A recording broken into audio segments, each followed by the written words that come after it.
अस्सलाम वालेकुम, आप देख रहे हैं डॉन न्यूज और मैं हूं तलहा आलमगीर। हेडलाइंस आपने देखी, अहम खबर शामिल करेंगे। इस्लामाबाद हाई कोर्ट में पैका तरमीमी ऑर्डिनेंस के खिलाफ दरखास्तों पर समाअत जारी है। अटॉर्नी जनरल ऑफ पाकिस्तान ने स्टेक होल्डर्स के साथ मुशावरत के लिए वक्त मांग लिया है। डॉन न्यूज के नुमाइंदे मोहम्मद ताहिर नसीर हमारे साथ मौजूद हैं। ताहिर बताएगा समाअत का क्या अहवाल है।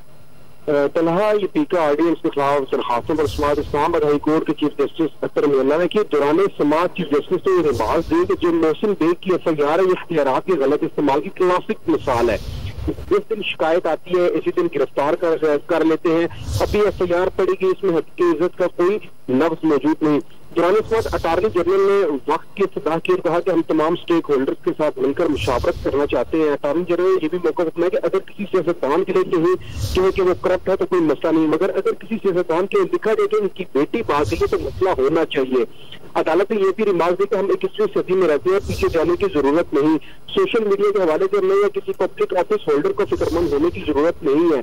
अटॉर्नी जनरल ने यह भी कहा कि अदालत इस एक्ट को उड़ाए ना, हमें मुशावरत के लिए वक्त दिए गए। इस दौरान कंवल शोजत जो पीटीआई की एमएलए हैं वो भी रोस्टम पर आई और उन्होंने भी कहा कि मेरे खिलाफ भी जुबान दराजी की जाती रही, मुझ पर भी उंगलियां उठाई जाती रही। अदालत ने इज़हार बरहमी करते हुए कंवल शोजत को बैठने की हुक्म दिया और कहा कि ये अदालत है, अदालत के डेकोरम का ख्याल रखा जाए।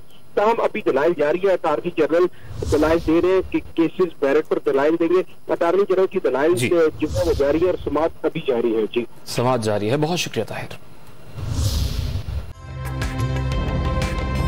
ताज़ा तरीन वीडियोस के लिए हमारा YouTube चैनल सब्सक्राइब करके बेल आइकन प्रेस करिए ताकि आपको मिले हर अपडेट सबसे पहले।